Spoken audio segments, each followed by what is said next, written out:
Everyone, so welcome back to my channel. तो इस video में अपन पढ़ने वाले हैं sexual reproduction in flowering plant chapter को। तो स्टार्ट करते हैं बिना टाइम वेस्ट कर। मैं पहले ही बता दूं कि इसके दो पार्ट होने वाले हैं। फर्स्ट जो पार्ट है वो अराउंड 20 मिनट का होगा। 20 मिनट से ज़्यादा जैसे ही टाइम ड्यूरेशन होगी तो मैं इसका सेकेंड पार्ट बना दूंगी। तो इस लेक्चर में अपन उतने ही टॉपिक पढ़ेंगे जितने 20 मिनट्स के अंदर कवर हो पाए। ठीक है, ऐसा इसीलिए बिकॉज मैं नहीं चाहती कि तुम लोग बहुत ज़्यादा फेडअप हो जाओ या सुनते सुनते थक जाओ और मेरे फ़ोन में स्टोरेज भी नहीं रहती थी। तो स्टार्ट करते। सबसे पहले बात करें फ्लावर की, तो फ्लावर क्या है? मोडिफाइड कंडेंस्ड शूट है। यानी कि आपको पता है जो वो होती है ना, क्या बोलते हैं, ब्रांच जो होती है प्लांट की, जिसे अपन क्या कहते हैं, शूट कहते हैं। अगर ये इतनी लंबी ब्रांच है, इसको मैं कंप्रेस करके कंडेंस करके बोल दूँ कि भाई ये ऐसा बन गया, तो यही आपका फ्लावर। ठीक है, सॉरी, बस और कुछ नहीं। मोडिफाइड इसीलिए क्योंकि नॉर्मल ब्रांच ऐसी होती है, भाई तुमने इसको ऐसा ऐसा बना दिया, फूल जैसा बना दिया, तो मोडिफाइड तो है ही।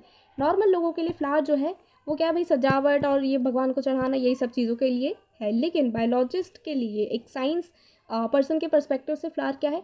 मॉर्फोलॉजिकल एंड एम्ब्रियोलॉजिकल फीचर है। यानी कि आप प्लांट को बाहर से कैसे स्टडी कर रहे हो, कैसे आइडेंटिफाई कर रहे हो, प्लांट किस कैटेगरी का है, किस किंगडम, किस फाइलम, किस क्लास का है, वो सब आप इस पे स्टडी कर सकते हो। तो उस पर्सपेक्टिव से है। ठीक है। एंड क्या है एक्चुअल में साइट फॉर सेक्सुअल रिप्रोडक्शन? तो बायोलॉजिस्ट के लिए flower is not just ornamental and aesthetic. Biologist के लिए फ्लावर जो है मॉर्फोलॉजिकल फीचर है, एम्ब्रियोलॉजिकल फीचर है, साइट फॉर सेक्सुअल रिप्रोडक्शन है। अब बात करते हैं कि क्योंकि सेक्सुअल रिप्रोडक्शन की अपन ने बात की, तो इस पूरे चैप्टर में अपन फ्लावर का सेक्सुअल रिप्रोडक्शन ही पढ़ेंगे। सबसे पहले बात करते हैं pre fertilization structures and events की। यानी कि फर्टिलाइजेशन से पहले क्या क्या अपने स्ट्रक्चर्स बनेंगे एंड कौन कौन से इवेंट होंगे। फर्टिलाइजेशन देखो, सेक्सुअल रिप्रोडक्शन प्लांट में कैसे होता है? जैसे पहले जो है प्लांट अपना यंग है, छोटा है, जैसे जैसे प्लांट बढ़ेगा इसमें हार्मोनल एंड स्ट्रक्चरल चेंजेस आएंगे। ये हार्मोनल और स्ट्रक्चरल चेंजेस जो है वो सेल्स को डेवलपमेंट और डिफ्रेंशिएशन, यानी कि डेवलप और डिफ्रेंशिएट करेंगे एंड बनाएंगे फ्लोरल प्राइमोडियम। फ्लोरल प्राइमोडियम क्या होता है भाई? इसमें वो एरिया होता है जहाँ पे अपने इन्फ्लोरेसेंस होती है। इन्फ्लोरेसेंस यानी कि जहाँ पे अपना फूल उगेगा, पहले बड आएगी अपनी, फिर बड डेवलप होकर फूल बनेगी, फ्लावर बनेगा। तो यहाँ पे देख लो कि ये जो रीजन है ये क्या है, आपका फ्लोरल प्राइमोडियम है, जहाँ पे आपका फूल आ रहा है। अब फ्लावर में भी दो पार्ट होते हैं, मेल भी रिप्रोडक्टिव पार्ट होता है फ्लावर में और फीमेल रिप्रोडक्टिव पार्ट भी होता है। तो सबसे पहले बात करते हैं मेल रिप्रोडक्टिव पार्ट की। मेल रिप्रोडक्टिव पार्ट में तीन चीज़ें। पहला स्टेमन, जिसके अंदर होता है माइक्रोस्पोरेंजियम, और जो बनाता है आपका पोलन ग्रेन। तो स्टेमन, माइक्रोस्पोरेंजियम एंड पोलन ग्रेन अपनी पहली एनसीईआरटी की हेडिंग है प्री फर्टिलाइजेशन इवेंट्स की। ये जो आपको दिख रहा है ना, ये है आपका एंड्रोशियम, यानी कि male reproductive organ, male reproductive system, जहाँ पे आपको दो चीज़ें दिख रही है, एंथर दिख रहा है, फिलामेंट दिख रहा है। यहाँ पे क्या है ना, आप इमेजिन कर लो कि आपके फ्लावर की पेटल्स है, नीचे थैलेमस होगा, नीचे डंडी होगी, फीमेल रिप्रोडक्टिव गाइनोशियम भी यहाँ पे इमेजिन कर लो। तो ये जो पेटल और जो थैलेमस वाला पार्ट है, उस वाले पार्ट से एंथर को कौन जोड़ रहा है? फिलामेंट। कैसा होता है? लॉन्ग है, स्लेंडर है। अब एंथर के जो पास वाला जो हिस्सा होगा, मतलब ये जो फिलामेंट आपको दिख रहा है, एंथर के पास वाला जो हिस्सा होगा वो आपका कहलाएगा प्रॉक्सिमल। तो अगर आपसे पूछ लिया जाए कि फिलामेंट का प्रॉक्सिमल हिस्सा किससे कनेक्टेड रहता है, किससे जॉइंट रहता है, तो आप क्या बोलोगे? एंथर से। एंड जो दूर वाला हिस्सा है, एंथर यहाँ पे है, ये कितनी दूर वाला हिस्सा है? तो इतने दूर वाला हिस्सा जो है, यानी कि डिस्टल वाला हिस्सा जो है, वो किससे कनेक्टेड रहता है? थैलेमस या फिर पेटल से। कैसे याद रखोगे? ए पहले आता है या टी पहले आता है? भाई ए पहले आता है, तो जो पहले आता है वो पी फॉर पहले, P for pass, P for proximal, तो वो प्रॉक्सिमल रहेगा। जो बाद में आता है वो डिस्टल यानी कि दूर रहेगा। एंथर की बात करें तो एंथर को आप डिस्क्राइब कैसे करोगे? ये चार वर्ड जो है घोल के पी जाओ, आपके दिमाग में होने ही चाहिए। एंथर को कैसे डिस्क्राइब करोगे? एंथर कैसा होता है? बाइलोब्ड होता है, टेट्रास्पोरेंजिएट होता है, डाइथिकस होता है एंड टेट्रागोनल होता है। एक एक करके हर वर्ड का मीनिंग समझाते हो। देखो बाइलोब्ड क्या है, आपको यहाँ पे एंथर दिख रहा है, एक लोब आपको ये दिख रहा है, एक लोब ये दिख रहा है, और यहाँ पे एक लॉन्गिट्यूडनल ग्रूव दिख रही है, यानी कि एक लंबी सी को डंडी कह लो या मतलब कुछ भी कह लो, आपको एक लंबा से दिख रहा है। ये क्या कर रहा है? इस पूरे स्ट्रक्चर को दो भाग में डिवाइड कर रहा है, एक ये लोब, एक ये लोब, दो लोब हो गए, इसलिए बाइलोब कहा जाता है। टेट्रास्पोरेंजिएट क्यों? यहाँ पे आप देख सकते हो 1 2 3 4, आपको 4 स्पोरेंजियम यहाँ पे दिख रहे हैं, इसीलिए इसको बोला जाता है टेट्रास्पोरेंजिएट। डाइथिकस क्यों? थीकस मतलब गड्ढा, जैसे मान लो ये सर्कल है, मैं बोलूँ यहाँ पे एक गड्ढा बना दो, यहाँ पे एक गड्ढा बना दो, तो ये ऐसा कुछ दिखेगा जैसा यहाँ पे ये दिख रहा है, क्या ऐसा कुछ दिखेगा? तो ये जो गड्ढे है ना, ये क्या है? ये थीका है। तो ये क्या है? यहाँ पे दो थीके आपको दिख रहे हैं, यहाँ पे एक, यहाँ पे आपको, तो इसलिए इसको क्या बोला जाता है? डायथीकस। मतलब एक स्पोरेंजियम पे दो थीका, तो डायथीकस। एक स्पोरेंजियम नहीं, सॉरी, दो, यहाँ पे एक रहता है ना, तो दो स्पोरेंजियम दो थीका, इसलिए बोला जाता है डायथीकस। टेट्रागोनल यानी कि 1 2 3 4 4 इसके साइड्स हैं। ऐसा आप ये जो वर्ड्स हैं इनकी डेफिनेशन को आप समझोगे तो आपको ज़्यादा प्रॉब्लम नहीं आएगी।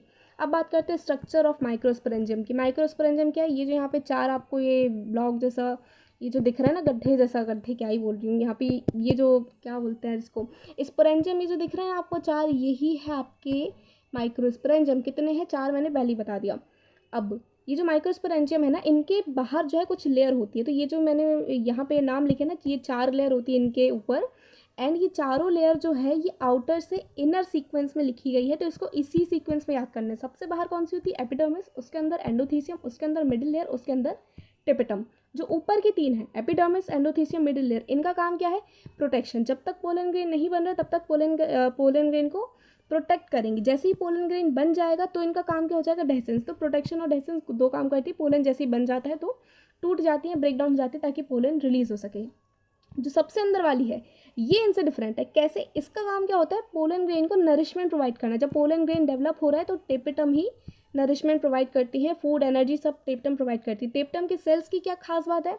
पॉलीप्लॉइडी होती है, यानी कि एक सेल में ढेर सारे न्यूक्लियस है, 2n, 3n, 4n टाइप के भी आपके सेल्स हो सकते हैं। एंड डेंस साइटोप्लाज्म होता है, क्योंकि इसमें बहुत सारे आपका फूड मटेरियल रिजर्व वो सोर्सेस रहते हैं आपके पोलन ग्रेन को नरिशमेंट प्रोवाइड करने के लिए, तो इनका साइटोप्लाज्म काफ़ी डेंस होता है। अब बात करें माइक्रोस्पोरोजेंसिस की। माइक्रोस्पोर क्या होता है?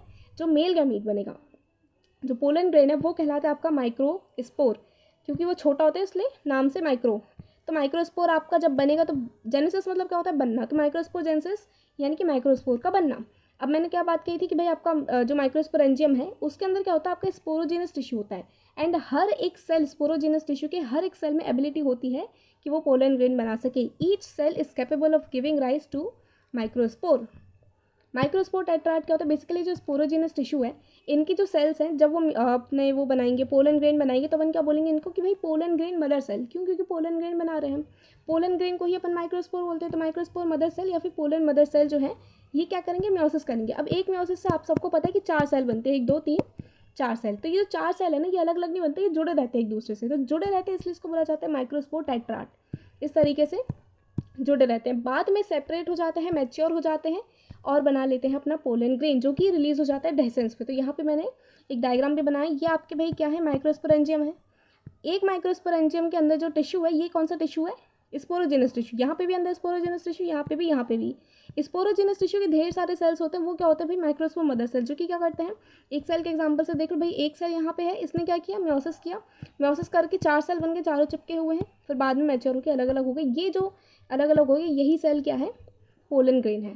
अब एक माइक्रोस्पोरेंजियम, यहाँ पे देखो 1, 2, 3, 4, 4 माइक्रोस्पोरेंजियम है। तो एक माइक्रोस्पोरेंजियम में कितने पोलन ग्रेन बन सकते हैं? 1000। तो 4 माइक्रोस्पोरेंजियम है तो कितने पोलन ग्रेन बन सकते हैं आपके पास? 4000। तो आपको कितने भी क्वेश्चन आ सकते हैं कि भाई मान लो 10 माइक्रोस्पोरेंजियम है तो कितने पोलन ग्रेन बनेंगे? तो सिंपल है, डिवाइड कर लो। और आपको पोलन मदर सेल से भी पूछा जा सकता है कि अगर 100 पोलन मदर सेल्स हैं तो एक पोलन मदर सेल जो है 4 अपने ये पोलन ग्रेन या फिर माइक्रोस्पोर बनाता है। तो 100 pollen mother cell 400 pollen grain बनाएंगे, बस सिंपल। पोलन ग्रेन के बारे में पढ़ लेते हैं। पोलन ग्रेन होता क्या है? पोलन ग्रेन होता है male gametophyte. Pollen grain male gamete नहीं होता है, पोलन ग्रेन होता है मेल गैमीटोफाइट। गैमीट मतलब जो मेल जो वो है, जो फर्टिलाइजेशन करेगा मेल का सेल, वो कहलाता है आपका गैमीट। फाइट मतलब प्लांट का सेल, साइट मतलब एनिमल का सेल, फाइट मतलब प्लांट का सेल। तो प्लांट का वो सेल जो गैमीट को कैरी कर रहा है वो कहलाता है मेल गैमीटोफाइट। इसका आगे मैं नहीं एक्सप्लेन करूँगी कि क्या होता है मेल गैमीटोफाइट। तो पोलन ग्रेन क्या है? मेल गैमीट नहीं है, मेल गैमीटोफाइट है। पोलन ग्रेन के अंदर मेल गैमीट होता है। पोलन ग्रेन अलग अलग स्पीशी के अलग अलग शेप के हो सकते हैं, अलग अलग साइज़ के हो सकते हैं, अलग अलग कलर के हो सकते हैं, अलग अलग डिज़ाइन के भी हो सकते हैं। ये 5 स्टार पॉइंट है, इस पर पॉइंट लगा लो कि भाई अलग अलग डिज़ाइन के भी हो सकते हैं जनरली। लेकिन कैसे होते हैं? स्फेरिकल होते हैं। यहाँ पे एनसीईआरटी आपको एक डायग्राम मतलब एक फ़ोटो बता रही है कि किस तरीके से अलग अलग शेप के आपको यहाँ पे पोलन ग्रेन देख सकते हो। तो और यूएफओ जैसा पता नहीं कैसे लग रहा है। ये जो है ये आपके क्या है? Microspore tetrad. पोलन ग्रेन 25 से 50 माइक्रोमीटर इन डायमीटर हो सकता है। 2 लेयर होती है पोलन ग्रेन में, इंटाइन और एक्साइन। इंटाइन नाम से ही क्लियर है, अंदर वाली होगी, कंटिन्यूस होती है, यानी कि पूरे सर्कुलर उसमें प्रेजेंट होती है। पोलन ट्यूब बनाती है, किसकी बनी होती है? सेल्यूलोज एंड पेक्टिन की बनी होती है। पोलन ट्यूब कब बनाती है? जर्मिनेशन के टाइम। एक्साइन नाम से क्लियर है, बाहर वाली होगी, ये डिसकंटिन्यूस होती है, यानी कि अगर ऐसा पोलन ग्रेन है तो कहीं ना कहीं पे एक्साइन जो है एब्सेंट होगी, पूरी जगह प्रेजेंट नहीं होगी। जहाँ पर एक्साइन एब्सेंट होती है उसको बोला जाता है जर्मपोर। एक्साइन किसकी बनी होती है, स्पोरोपोलेनिन की बनी होती है। तो आप ये भी कह सकते हो कि भाई जहाँ पे स्पोरोपोलेनिन जो है एब्सेंट होगी वो कहलाता है आपका जर्म पोर। अब स्पोरोपोलेनिन की खास बात क्या है कि ये विद स्टैंड कर सकती है, यानी कि झेल सकती है high temperature, strong acids and strong alkali, यानी कि आप कितना भी हाई टेम्परेचर कर दो, कितना भी स्ट्रॉन्ग एसिड अल्कली डाल दो, ये टूटने वाला नहीं है, डिस्ट्रॉय होने वाला नहीं है। अब क्योंकि ये इतनी स्ट्रॉन्ग है इसीलिए ये पोलन ग्रेन को प्रिजर्व कर सकती है लाखों हज़ारों साल तक फॉसिल्स के तौर पे। भले ही पोलन की वायबिलिटी खत्म हो जाए लेकिन पोलन जो है मतलब फिर भी प्रिजर्व किया जा सकता है। तो अपन ऐसे बहुत सारे ऐसे पोलन ग्रेन हैं अपन को जो बहुत पहले पहले के मिले हैं जो अभी तक डिस्ट्रॉय नहीं हुए। स्पोरोपोलन इनमें ही क्या होते हैं, पैटर्न और डिज़ाइन होते हैं जो कि सिस्टमैटिक्स एंड टेक्सोनॉमी में यूज़ करे जाते हैं। मैंने भी यहाँ पे भी आपको बताया था ना कि डिफरेंट स्पीशी के पोलन ग्रेन के डिफरेंट डिज़ाइन हो सकते हैं। तो वो कौन है जो डिज़ाइन एग्जिबिट करता है, स्पोरोपोलेनिन है। तो आप भाई बता सकते हो कि ए स्पीशी के पोलन ग्रेन जो है वो इस टाइप में का डिज़ाइन एग्जिबिट करते हैं। तो आप इसी चीज़ को सिस्टमैटिक्स एंड टेक्सोनॉमी में यूज़ कर सकते हो आइडेंटिफिकेशन के लिए। यहाँ पे मैंने एक एग्जांपल भी दिया है कि आपको ये स्पाइक जैसा ये जो पोलन दिखा रहा है ये ए प्लांट का है, यहाँ पे फूल जैसा जो पोलन दिख रहा है वो बी प्लांट का है, यहाँ पे स्पाइरल जैसा पोलन ग्रेन दिख रहा है वो सी प्लांट का है। तो बस एक एग्जाम्पल दिया था अंडरस्टैंडिंग के लिए। अब बात करते हैं पोलन ग्रेन की कि पोलन ग्रेन के अंदर क्या होता है। अभी अपन ने बाहर की बात करी कि भाई क्या इसकी लेयर वगैरह है, अब अंदर की बात करते हैं। जैसे मैंने पहले बोला कि पोलन ग्रेन जो है मेल गैमीट नहीं है, मेल गैमीटोफाइट है। मेल गैमीट इसके अंदर होता है। इसके अंदर बेसिकली दो सेल होते हैं, एक वेजिटेटिव सेल होता है और एक जनरेटिव सेल होता है। जो वेजिटेटिव सेल है वो साइज में बड़ा होता है एंड अबंडेंट फूड रिसोर्स यहाँ पे प्रेजेंट होता है। मतलब यही जनरेटिव सेल को फूड एंड न्यूट्रिशन वगैरह प्रोवाइड करने के लिए इसके पास ढेर सारा फूड मटेरियल होता है। अब जो जनरेटिव सेल है ये क्या बनाता है, मेल गैमीट बनाता है। कैसे बनाता है भाई, एक सेल है माइटोसिस करेगा, ये सेल जो है ये ध्यान रखना ये ऑलरेडी अपना कैसा है एनप्लॉयडी का है। क्यों एनप्लॉयडी का है, क्योंकि जब ये जो सेल है ये किस सेल से बना, पोलन ग्रेन किस सेल से बना, माइक्रोस्पोर मदर सेल से बना है। माइक्रोस्पोर मदर सेल पहले ही क्या कर चुके हैं, म्योसिस कर चुके हैं। तो ये जो सेल है ये अब क्या करेगा, म्योसिस नहीं करेगी, ऑलरेडी इसकी प्लॉयडी एन है, हाफ हो चुकी है। ये क्या करेगा, माइटोसिस करके दो मेल गैमीट बना लेगा। तो अब बात करते हैं जनरेटिव सेल कैसा होता है, स्मॉल होता है एंड वेजिटेटिव सेल के ही साइटोप्लाज्म में फ्लोट करता है। यानी कि अगर ये पोलन ग्रेन है, ये वेजिटेटिव सेल है, तो कहीं ना कहीं इसका इरेगुलर न्यूक्लियस होगा वेजिटेटिव सेल का, और यहाँ पे छोटा सा जनरेटिव सेल होगा, इसका स्पिंडल शेप का न्यूक्लियस होता है। तो जनरेटिव सेल का यहाँ पे अपन ने देख लिया स्पिंडल शेप का न्यूक्लियस होता है। अब 60% एंजियोस्पर्म में जो पोलन ग्रेन रिलीज होता है वो दो सेल स्टेज पे रिलीज होता है। कौन से दो सेल है, vegetative cell and generative cell. लेकिन 40% एंजियोस्पर्म में क्या होता है ना, 3 सेल स्टेज में पोलन ग्रेन रिलीज होता है। यानी कि जब मैंने अभी जो बात करी कि जनरेटिव सेल अपना सेल डिवाइड कर लेता है, दो मेल गैमीट बना लेते हैं। तो होता है क्या, 60% एंजियोस्पर्म में पहले जो ये प्लांट है इस पर ये पोलन ग्रेन रखा है, पहले रिलीज हुआ, उसके बाद जब जर्मिनेशन का टाइम रहता है तब जब जो जनरेटिव सेल है वो डिवाइड करता है। लेकिन 40% एंजियोस्पर्म में क्या होता है, ये प्लांट है, ठीक है, ये इस पर पोलन लगा है, तो ये रिलीज होने से पहले ही मतलब वेजिटेटिव क्या बोले जनरेटिव सेल जो है वो डिवाइड कर लेता है। तो एक वेजिटेटिव सेल, दो ये मेल गैमीट, तो 3 यहाँ पे टोटल सेल बन जाता है। और फिर उसके बाद जब ये रिलीज होता है तो 3 सेल स्टेज पे रिलीज होता है। कुछ और की पॉइंट्स देख लो पोलन ग्रेन के बारे में कि पोलन ग्रेन बहुत सी स्पीशी के क्या कर सकते हैं, एलर्जी कर सकते हैं, ब्रोंकाइटिस अस्थमा जैसी बीमारी कर सकते हैं। पार्थीनियम या फिर पार्थीनियम को कैरेट ग्रास बोलते हैं, इसके केस में क्या होता है कि ये भी पोलन एलर्जी करती है एक प्रकार की। ये शुरू से इंडिया में नहीं पाई जाती थी, वीट के साथ इसको इंपोर्ट किया गया है एंड काफ़ी टॉक्सिक होती है, लैंड को इनफर्टाइल बना देती है। तो जहाँ पे भी देखें उखाड़ दो। पोलन कंजप्शन, पोलन ग्रेन के सिर्फ नुकसान नहीं होते, पोलन ग्रेन के फ़ायदे भी होते हैं, क्योंकि इसमें मैंने बताया ना कि बहुत अबंडेंट फूड रिसोर्स इसके अंदर होते हैं। तो इसको अपन कंज्यूम कर सकते हैं, मतलब एथलीट वगैरह कंज्यूम कर सकते हैं, जो रेस हॉर्स होते हैं, रेस वाले जो घोड़े होते हैं ना वो जो है कंज्यूम कर सकते हैं ताकि उनका मेटाबॉलिज्म और मतलब स्टेमिना वगैरह बढ़े। तो फूड सप्लीमेंट टैबलेट सिरप के तौर पे अवेलेबल रहती है वेस्टर्न कंट्रीज़ में।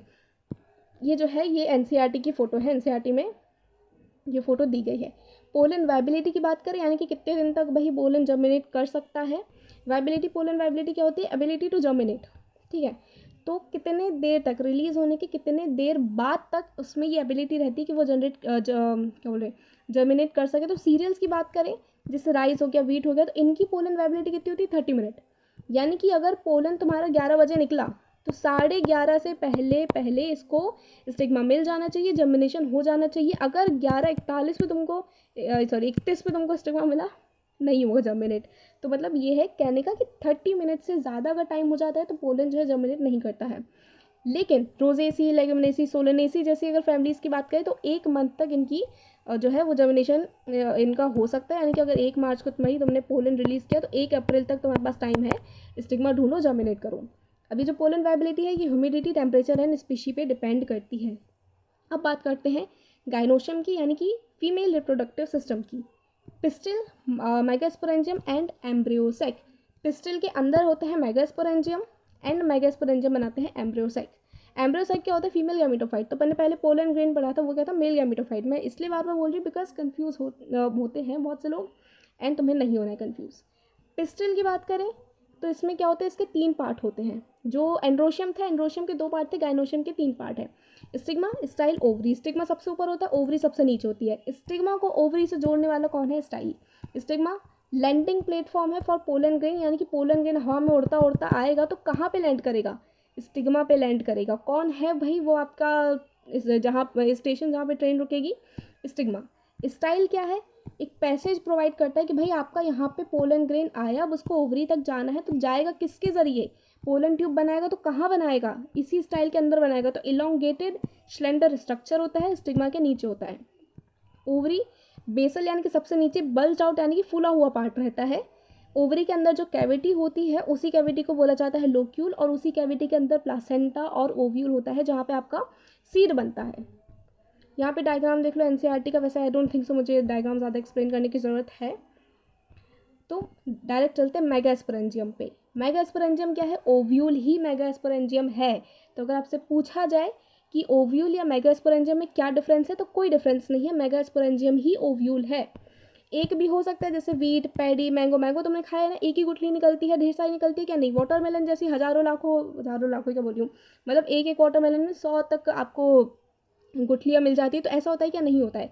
तो एक भी हो सकती है जैसे वीट, पैडी, मैंगो, और एक से ज़्यादा भी हो सकती है जैसे वाटरमेलन, पपाया एंड ऑर्किड के केस में। एक छोटा सा रफ डायग्राम देख लो, ये आपकी ओवरी है। ओवरी के अंदर ये जो स्पेस है ये क्या है? जो कैविटी है ये क्या है? लोक्यूल है। इसी लोक्यूल के अंदर ये क्या है? क्या बोलते हैं? प्लासेंटा है। एंड ये क्या है? इसी लोक्यूल के अंदर आपका ओव्यूल है। प्लासेंटा ओव्यूल से किससे कनेक्ट है? फ्यूनिकल की हेल्प से। गाइनोशियम मैंने बताया फीमेल रिप्रोडक्टिव पार्ट है। अब देखो गाइनोशियम जो है ना, एक भी हो सकता है, एक से ज़्यादा भी हो सकता है। अगर एक गाइनोशियम प्रेजेंट है तो अपन उसको बोलेंगे मोनोकार्पेलरी। गाइनोशियम या फिर पिस्टल को कार्पल भी बोला जाता है। तो एक गाइनोशियम है तो मोनोकार्पेलरी। अगर एक से ज़्यादा गाइनोशियम है तो मल्टीकार्पेलरी। अब एक से ज़्यादा गाइनोशियम जो है वो एक दूसरे के साथ फ्यूज्ड भी हो सकते हैं और अलग अलग सेपरेट भी हो सकते हैं। अगर फ्यूज्ड हैं तो उनको बोला जाता है सिंकार्पस, जैसे कि एग्जाम्पल पेपेवर। अगर फ्री है यानी कि अलग अलग है तो उसको बोला जाता है एपोकार्पस यानी कि माइकेलिया। सिंक मतलब क्या होता है? मिल के एक दूसरे के साथ, मतलब क्या बोलते हैं, फ्यूज़ होके, है ना। जैसे अपन बोलते हैं लिप सिंक, तो कोई कुछ बोल रहा है और आप उसके साथ सिंक कर रहे हो, तो सिंक मतलब फ्यूज़ होना। तो उससे ध्यान रखना, सिंक मतलब फ्यूज़ होना, जो कि किस में होता है? पेपेवर में होता है। ये माइकेलिया लिखा है, प्लीज़ इसको एच से कन्फ्यूज़ मत करना, इट्स एम। यहाँ पे देख लो, ये तो आपको ओवरी का स्टिग्मा स्टाइल ओवरी का आपका डायग्राम है। यहाँ पे देखो, आप आइडेंटिफाई यहाँ पे देख सकते हो कि भाई यहाँ पे ढेर सारे आपको कार्पल या फिर पिस्टल दिख रहे हैं, बट आप ये आइडेंटिफाई नहीं कर सकते कि ये अलग है, ये अलग है, ये अलग है। क्यों? क्योंकि ये सिंक आपस कंडीशन है। लेकिन यहाँ पे आप आइडेंटिफाई कर सकते हो भाई ये अलग है, ये अलग है, ये अलग है, ये अलग है। तो यहाँ पे भी ढेर सारे, लेकिन आप आइडेंटिफाई कर सकते हो अलग अलग। तो ये कौन सी कंडीशन है? एपोकार्पस कंडीशन है। हाँ, इसके अंदर जो है आपका वो मतलब ऊपर ही आपका स्टिग्मा वाला पार्ट होगा, ये जो नीचे वाला पार्ट है ये आपका कार्पल वाला पार्ट होता है। ये जो है ओव्यूल का डायग्राम है। जब ओव्यूल के बारे में पढ़ लेंगे उसके बाद इस डायग्राम में आएंगे। सॉरी, मेरे को यहाँ जाना था। कितनी ड्यूरेशन होगी अपनी? 18 मिनट की ड्यूरेशन होगी, 5 मिनट और ये पूरा पढ़ के जाओ टॉपिक, उसके बाद का जो है वो नेक्स्ट वीडियो में मैं बताऊंगी। तो मेगास्पोरेंजियम या फिर ओव्यूल की अगर बात करें तो एक टिपिकल एंजियोस्पर्म का जो ओव्यूल है वो कैसा होता है? एनाट्रोपस होता है, यानी कि 180 डिग्री घुमा हुआ होता है। मतलब अगर ये मान लो तुम्हारा ये ओवरी है, ठीक है, ओवरी थोड़ी काम करते हैं बड़ी बनाती है, ये आपकी ओवरी है, ये आपका क्या है? पेटल्स है, ठीक है। माइंड मत करना, छोटी सी होती है, लेकिन मान लो ये आपका पेटल है, ये भाई आपका नीचे वाला पार्ट है फ्लावर का, और ये आपका क्या है? ऊपर स्टिग्मा है। तो अब जो ओवरी है, ओवरी के अंदर क्या रहता है? आपका ओव्यूल रहता है। तो हम क्या इमेजिन करते हैं कि भाई ओव्यूल जो है सीधा होगा, लेकिन क्या होता है ना, ओव्यूल ऐसा होता है, ऐसा। तो हम क्या इमेजिन करते हैं कि ओव्यूल सीधा होगा, लेकिन ओव्यूल कैसा है? ऐसा घुमा हुआ है। 180 डिग्री का एंगल बन रहा है ना, तो 180 डिग्री के एंगल पे घुमा हुआ ओव्यूल कहलाता है आपका एनाट्रोपस ओव्यूल। तो यहाँ पे देख लो, यहाँ पे जो अपन ऐसे ओवरी मान लो, तो अपन अगर ये ऊपर वाला हिस्सा माने तो अपन क्या इमेजिन करते हैं कि ये वाला जो ओपनिंग है ये ओपनिंग ऊपर रहे, लेकिन ऊपर नहीं होती, ओपनिंग नीचे होती है ज़्यादातर एंजियोस्पर्म में। तो ये जो अपना जो 180 डिग्री का जो शिफ्ट है, जो क्या बोलते हैं, जो घुमा हुआ है अपना ओव्यूल, वो कहलाता है एनाट्रोपस ओव्यूल। अब ओव्यूल का एक बार डायग्राम देख लो, ये क्या है, प्लासेंटा है, प्लासेंटा से, और ये क्या है, ओव्यूल है। तो प्लासेंटा से ओव्यूल कैसे कनेक्ट है, इस एक डंडी के जरिए कनेक्ट है, इस डंडी को बोला जाता है फ्यूनिकल। ये डंडी ओव्यूल से जहाँ पर कनेक्ट होती है वो एरिया कहलाता है आपका हाइलम। अब ओव्यूल की बात करें तो बाहर देखो इसकी दो कवरिंग दिख रही है, एक ये दिख रही है, एक ये दिख रही है। तो ये दोनों क्या है, कवरिंग है, जिसको बोलते हैं इंटेग्यूमेंट। दो होती है, दोनों प्रोटेक्शन के लिए होती है। यही इंटेग्यूमेंट का आगे बहुत सारे काम है, तो वो आगे का आगे पढ़ेंगे, लेकिन अभी ध्यान रखो कि ओव्यूल में क्या होती है, इंटेग्यूमेंट होती है। तो एक ये बाहर वाली, एक ये अंदर वाली आपकी इंटेग्यूमेंट है, दो है। इसके अंदर आपका होता है ओव्यूल। अब कुछ ऐसी जगह है जहाँ पे ये इंटेग्यूमेंट जो है एब्सेंट होती है, जैसे कि ये वाला पार्ट। तो दो प्रोटेक्टिव कवरिंग है जो कि पूरे ओव्यूल को प्रोटेक्ट करती है, लेकिन कहाँ पर प्रेजेंट नहीं होती है, it is present all over the ovule except micropyle. मतलब आप या फिर ऐसे भी कह सकते हैं कि भाई जहाँ पर आपकी ये इंटेग्यूमेंट प्रेजेंट नहीं होती वो आपका एरिया क्या कहलाता है, वो रीजन क्या कहलाता है, माइक्रोपाइल। क्यों प्रेजेंट नहीं होती है भाई, माइक्रोपाइल जो है वो एक दरवाजे की तरह एक्ट करता है, एक ओपनिंग की तरह एक्ट करता है।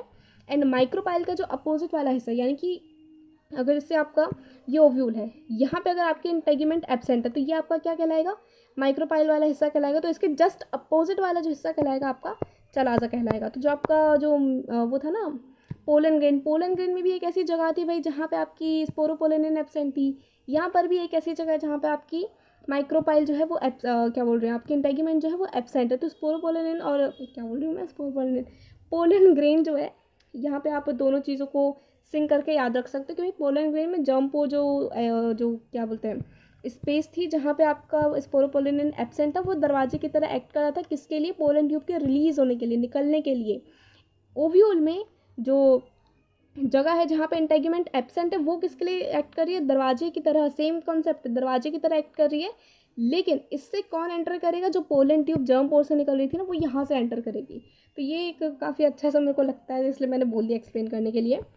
तो एक बार देख लेते हैं, फिनिकल क्या स्टॉक है, अटैच करती है ओव्यूल को प्लासेंटा से। हाइलम क्या है, junction between ovule and funicle. Integument क्या है, दो प्रोटेक्टिव कवरिंग है जहाँ पे नहीं होती, उस रीजन को बोला जाता है माइक्रोपाइल, जो कि ओपनिंग की तरह एक्ट करती है। माइक्रोपाइल के अपोजिट वाला रीजन कहलाता है चलाजा। ये आपको टर्मिनोलॉजी अच्छे से ध्यान रखनी है कि माइक्रोपाइल एंड कहाँ है, चलाजा कहाँ है, कैसे आइडेंटिफाई करोगे, एंड क्या इनके मतलब कैरेक्टरिस्टिक फीचर है। तो अभी अपन पढ़ेंगे कि भाई माइक्रोपाइल का क्या फीचर है।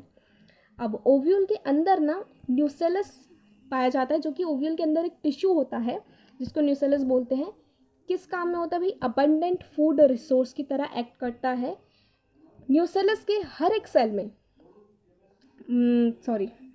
न्यूसेलस में सिर्फ एक सेल में मेल वाले उसमें जो स्पोरोजेनस टिश्यू था, वहाँ पे हर एक टिश्यू, मतलब टिश्यू के हर एक सेल में जो है माइक्रोस्पोर बनाने की या फिर माइक्रोस्पोर मदर सेल बनने की एबिलिटी थी। लेकिन न्यूसेलस में इसका बिल्कुल अपोजिट होता है। न्यूसेलस के सिर्फ एक सेल में एबिलिटी होती है कि वो मेगास्पोर बना सके। तो वो एक सेल क्या करता है, मेगास्पोर मदर सेल बनता है। मेगास्पोर मदर सेल म्योसिस करके क्या बना लेती है, फीमेल गैमेटोफाइट बना लेती है। फीमेल गैमेटोफाइट क्या है, ये अपना एम्ब्रियोसाइट। अब मेगास्पोरोजेनेसिस देखते हैं। मेगास्पोरोजेनेसिस मतलब फीमेल गैमेटोफाइट का बनना। तो आपका भाई मेगास्पोर मदर सेल है, मेगास्पोर मदर सेल क्या करेगा, म्योसिस करेगा। अब ये जो कंसेप्ट है ये बहुत डिफरेंट है आपका माइक्रोस्पोरोजेनेसिस से, तो ध्यान से सुनना। मेगास्पोर मदर सेल क्या करेगा, म्योसिस करेगा। ये एक सेल म्योसिस में क्या होता है, एक सेल जो है 4 सेल में अपने डिवाइड हो जाते हैं। तो ये एक सेल है, म्योसिस करके क्या बने, 4 सेल बने। अब मैंने क्या बताया था कि भाई दो रीजन आपको ध्यान रखना है, माइक्रोपाइल और माइक्रोपाइल के जस्ट अपोजिट चलाजा। तो ये जो 4 जो सेल बनते हैं ना, ये एक लाइन में खड़े हो जाते हैं, एक लाइन में अरेंज हो जाते हैं। एक लाइन में अरेंज हो जाते हैं। जो माइक्रोपाइल वाला जो सेल रहता है वो सेल सिर्फ फंक्शनल बचता है और एम्ब्रियोसेक बनाता है। बाकी उसके पीछे जितने भी हैं, यानी कि जो चलाजा एंड वाले जो 3 सेल हैं, ये तीनों के तीनों नॉन फंक्शनल होते हैं, डीजेनरेट हो जाते हैं, ख़त्म हो जाते हैं। यानी कि एक सेल से जो 4 सेल बने आपके, 4 सेल में से सिर्फ एक ही सेल आपका फर्टिलाइजेशन करेगा, बाकी तीनों तो बहुत पहले डीजेनरेट हो जाते हैं।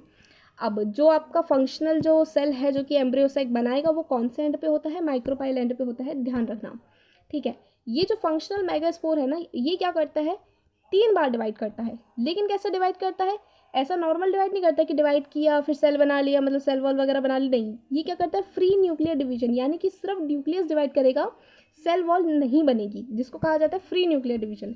कितने बार करता है, 3 बार करता है। ये पूरा कंसेप्ट पढ़ लो, फिर इसके बाद आगे का लेक्चर जो है नेक्स्ट लेक्चर पे आगे का अपन पढ़ेंगे। तो जो मेगास्पोर जो फंक्शनल मेगास्पोर है, ये 3 बार फ्री न्यूक्लियर डिवीजन करता है। ये जो फ्री न्यूक्लियर डिवीजन है ये कैसा होता है, माइटोसिस होता है। ध्यान रखना, मेयोसिस सिर्फ एक बार हुई थी, अब इसकी प्लॉइडी ऑलरेडी हाफ हो चुकी है, तो अब ये मेयोसिस नहीं करेगा, अब ये क्या करेगा, माइटोसिस करेगा। अब एक आपका ये सेल है, ठीक है, इसके अंदर क्या है आपका, ये न्यूक्लियस है। ये न्यूक्लियस क्या करेगा, फ्री न्यूक्लियर डिवीजन करेगा, यानी कि न्यूक्लियस डिवाइड करेगा एक बार, यानी कि मतलब माइटोसिस करेगा ना, तो आपको 3 बार माइटोसिस करना है। तो मान के चलो आपका पहला माइटोसिस हुआ, तो एक सेल के आपके कितने बन गए, एक न्यूक्लियस के आपके कितने बन गए, 2 न्यूक्लियस। अब क्या होगा, अब दूसरा माइटोसिस होगा, 3 बार माइटोसिस होना, एक बार हो चुका है, एक के 2 न्यूक्लियस आपके बन गए। सेल वॉल बनेगी क्या, नहीं बनेगी। अब होगा आपका दूसरा माइटोसिस, यानी कि ये जो 2 न्यूक्लियस है ये अगेन माइटोसिस करेंगे, 2 के कितने बन जाएंगे आपके पास, 4 न्यूक्लियस। ये 4 न्यूक्लियस फिर से एक बार माइटोसिस करेंगे, आखिरी तीसरा माइटोसिस, और कितने न्यूक्लियस बन जाएंगे, 4 के 8, यानी कि 8 न्यूक्लिएटेड सेल आपका बन जाएगा। आपको ध्यान आ रहा होगा ना थोड़ा थोड़ा, वो जो 7 सेल्ड 8 न्यूक्लिएटेड आप जो वर्ड सुनते रहते थे पूरे साल भर, आपने सुना होगा, वो कहाँ से आ रहा है, तो भाई वो यहीं से आ रहा है। Functional megaspore free nuclear division करेगा, 3 बार करेगा, एक बार डिवीजन किया 2 न्यूक्लियस बने, दूसरी बार डिवीजन किया 4 न्यूक्लियस बने, तीसरी बार डिवीजन किया 8 न्यूक्लियस करे बने आपके, बस इससे ज़्यादा डिवीजन नहीं होगी। अब पहले आपकी फ्री न्यूक्लियर डिवीजन हो गई, आपने कोई सेल वॉल नहीं बनाई, आपने पूरे 8 न्यूक्लियस बना दिए। अब उसके बाद आप अब सेल वॉल बनाने आए हो, यानी कि पहले फ्री न्यूक्लियर डिवीजन होगी, उसके बाद फिर क्या होगी भाई, सेल वॉल बनेगी। अब सेल वॉल भी ऐसा नहीं कि सब बना लेते, सब नहीं बनाते। सेल वॉल कौन बनाएगा, जो आपके सेल बने ना, इन सेल में से 3 सेल आपके ऊपर खिसक जाएंगे चलाजा एंड की तरफ, 3 सेल आपके नीचे खिसक जाएंगे किधर, मतलब ये 3 मान लो आपके ऊपर खिसक गए, ये 3 आपके नीचे खिसक गए माइक्रोपाइल एंड की तरफ। 2 जो आपके रहे भाई वो बीच में, तो वो बीच ही में रह गए। उनने कहा कि भाई हम कहीं नहीं जा रहे, हम बीच ही में रहेंगे, तो इन्होंने अपना एरिया डिवाइड कर लिया। जो सेल ऊपर गए उनने ऊपर जाके अपने अपने घर बना ली, यानी कि अपनी अपनी सेल वॉल बना ली। जो सेल नीचे गए उन्होंने नीचे जाके अपने अपने घर बना ली, अपनी अपनी सेल वॉल बना ली। अब जो ऊपर के सेल, जो 3 सेल थे, उनने क्या बनाया भाई, उन सेल को क्या बोला जाता है, एंटीपोडल सेल। कितने होते हैं, 3। जो नीचे के सेल थे उनमें से 2 सेल अपने कैसे बनते हैं, अपने सिनर्जिड बनते हैं, लेकिन एक सेल अपना क्या बनता है, एग सेल बनता है। ये है वो एग सेल जहाँ फर्टिलाइजेशन होगी। लेकिन आपने सुना होगा ना कि भाई आपके 2 फर्टिलाइजेशन होते हैं, तो ये जो एग सेल है इसमें एक ही फर्टिलाइजेशन होगी। दूसरी फर्टिलाइजेशन कहाँ होगी, जो बीच में अपने न्यूक्लियस बैठे थे ना, जिनको अपन बोलते हैं पोलर न्यूक्लियाई, ये कोई सेल वॉल नहीं बनाते। इन्होंने कहा कि भाई सबकी सेल वॉल बन गई, तो हमको अपना हिस्सा ऑलरेडी मिल गया, तो हम क्यों जबरदस्ती बनाएं। तो ये जो पोलर न्यूक्लियस है ना, ये ऐसे ही रहते हैं, सेल वॉल नहीं बनाते। अब जो सिनर्जिड है ना, वो बोलते हैं कि भाई हम जो है माइक्रोपाइल एंड पे हैं। अब माइक्रोपाइल पे तो इंटेगुमेंट एब्सेंट है, तो हम क्या करेंगे, हम बनाएंगे अपना खुद का दरवाजा। ठीक है, तो ये सिर्फ याद करने का तरीका है, इसको बहुत ज़्यादा सीरियस मत लेना कि फिलिपॉर्म एपरेटस दरवाजा होता नहीं होता भाई। सिनर्जिड ने बोला कि हम अपना दरवाजा बनाएंगे, हम क्या बनाएंगे, हम कुछ उंगलियों जैसे निशान बनाएंगे, हम कुछ उंगलियों जैसे ग्रोइंग्स बनाएंगे, प्रोजेक्शंस बनाएंगे, जिसको हम नाम देंगे फिलिफॉर्म एपरेटस। तो जो 2 सिनर्जिड होते हैं, जो बिल्कुल आपके माइक्रोपाइल के जस्ट सामने बैठे होते हैं, ये बोलते हैं कि भाई हम बनाएंगे फिलिफॉर्म एपरेटस। तो 2 सिनर्जिड के पास होते फिलिफॉर्म एपरेटस। 3 सेल नीचे आए थे, ठीक है, तो जो 2 सेल थे उसमें से वो बन गया अपने सिनर्जिड, जो एक सेल था वो बन गया अपना एग सेल। अब होगा किसका भाई, यहाँ पे अपने 7 सेल ये बन गए अपने 1 2 3 4 4 5 6, और ये बीच वाला आपका टोटल 7। ये बन गया आपके 7 सेल एंड 8 न्यूक्लिएटेड स्टेज। कैसे, 1 2 3 4 5 6 7 8, तो 8 आपके न्यूक्लियस और 7 आपके सेल। अब होगा फर्टिलाइजेशन। तो फर्टिलाइजेशन कैसे होगा, डायरेक्ट हो जाएगा क्या, नहीं, पोलन आया डायरेक्ट फर्टिलाइजेशन होगा, नहीं। क्या होगा, सबसे पहले होगा भाई पॉलिनेशन। अंदर की आपको स्थिति पता चल गई है, क्या स्थिति है। अब देखो कि बाहर क्या हो रहा है, बाहर हवा में घूम रहे बहुत सारे पोलन ग्रेन। पोलिनेशन के बारे में अपना ऑलरेडी कितना ड्यूरेशन हो गया अपने वीडियो का, 29 मिनट, यानी कि आधा घंटा अपना हो चुका है। तो पोलिनेशन के बारे में, देन उसके बाद और भी टॉपिक्स हैं, जैसे कि बायोटिक, एबायोटिक फैक्टर्स आपके पॉलिनेशन के, outbreeding devices, autogamy, geitonogamy, pollen pistil interaction, embryogenesis, artificial hybridisation, double fertilisation. तो बहुत सारे टॉपिक अभी बतने बचे हैं, जिसके लिए अगेन अपन को आधा घंटा लगेगा। तो इस वीडियो में इतनी ही बात करेंगे, बचे बचे टॉपिक के बात करेंगे अपन नेक्स्ट वीडियो में। तो आई होप आपको अच्छा लगा होगा, तो प्लीज़ बता देना मेरे को लाइक कैसा लगा। एंड मैं कितना अच्छा पढ़ाती हूँ कितना नहीं, कहाँ गलतियाँ हैं, क्या चीज़ें इम्प्रूव करने की ज़रूरत है, नोट्स में क्या इम्प्रूव करने की ज़रूरत है, एंड एक्सप्लेनेशन में क्या इम्प्रूव करने की ज़रूरत है, तो मेरे को एक बार बता देना. So I will work on that and I hope you guys enjoyed the video. Bye bye.